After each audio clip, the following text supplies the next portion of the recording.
Nintendo in 2025 is notorious for their dichotomy between pleasure and pain. They're able to craft such great life-altering experiences for you, but on the other hand, they be doing niggas crazy, like quality of life and overall pricing is wild. But if you maneuver around that and, you know, find the intricate like intimacy within it, it's pretty dope. So with Nintendo seemingly getting better at seduction, why are they holding a specific niche of their player base in silence? Nintendo is letting people into a mysterious insider playtesting program to ensure that the newest functionality additives flow with fluidity and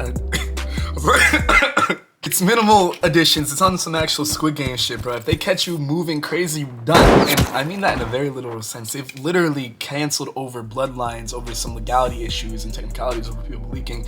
But I've said that time and time again. If that seems a little OD, it's not even allegorical. There's been instances in the past where a lot of sensitive information has gotten leaked through these playtesting. Honestly, I thought Nintendo were exhibitionists collectively the way they're getting while the corporate world watched, bro. It's kind of embarrassing. I mean, not embarrassing. I still got love for you, Nintendo, but y'all be trolling sometimes. Playtesters will be tasked with testing and providing feedback for an in-development game. Despite the non-disclosure agreement of the latest playtest, some testers said that the game was somewhat similar to Minecraft.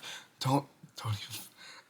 With MMO elements that had players building and working together in a large shared world. Nintendo has announced it will be hosting yet another Switch Online playtest program later this month, and there's something interesting in the fine print. So within the applications in the how to apply section, it states that it's again asking for willing participants to not discuss or disclose content with others. This request from Nintendo to not discuss details with others also includes the omissions of anything that might be found or discovered within this playtest. And sharing it with anyone else in any capacity is a no-no. This is probably a good time to mention, I meant like Verbial hostage. I promise you I did not clickbait you niggas, but if your time has come and you're ready to leave the video, I mean this, you know, non-consent, I mean this isn't even non-consensual, of course you're free to go to YouTube.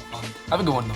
Anyway, so about the rule mentioned prior, there's actually a little bit of an exception. If you were to participate or perform as a group in the playtest, you may communicate and exchange information as long as it's within the bounds of your group. There are no other extrinsic ways to do so and around their inscribed rules. So before we proceed, for the niggas in the back that are in the dark, let me put you on game how this all actually works and how Nintendo benefits from this, even with the perceived risks of them getting leaked and their insides exposed for the world to see. Again, for the 15th time. So test player response is measured for their response to mechanics, flow, UI, and fun factor. It's also to identify player friction points, what their likes, what their dislikes, what gets them hard, etc. Assess novel features or experimental modes, It's less about personal player liking to certain mechanics and more about the persona profile aspect, which persona profile is generally just getting your target audience down to a little niche and being able to define them in intimate ways. Like honestly, it gets really deep. Like I'm in graphic design and a lot of my classes center around learning about their personality styles, how they influence what they buy and what they usually retail. It's really intimate and low-key, a little creepy, but I guess it's advertising for you in general and society.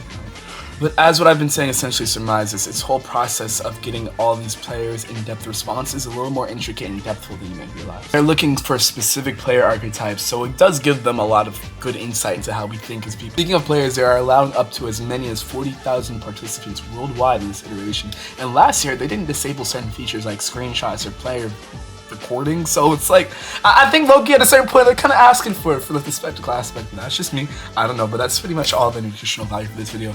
I'm gonna cut it there so I can cook for me, my mother, and also we're gonna be playing some of that Deltarune soon, so hopefully there's that as well. I've been having a lot of sleep deprivation. I had to wake up from an early shift, so I don't think I properly linked Alice's whole GoFundMe for her Bombay, her cat, and she's raised a good amount, but I still would love to leave the link below just in case. But that's pretty much it for me. Make sure to take your time, most importantly enjoy yourselves, and I'll catch you niggas in the next one. I'm getting a little better at this, but this part is a little awkward for me. Yeah.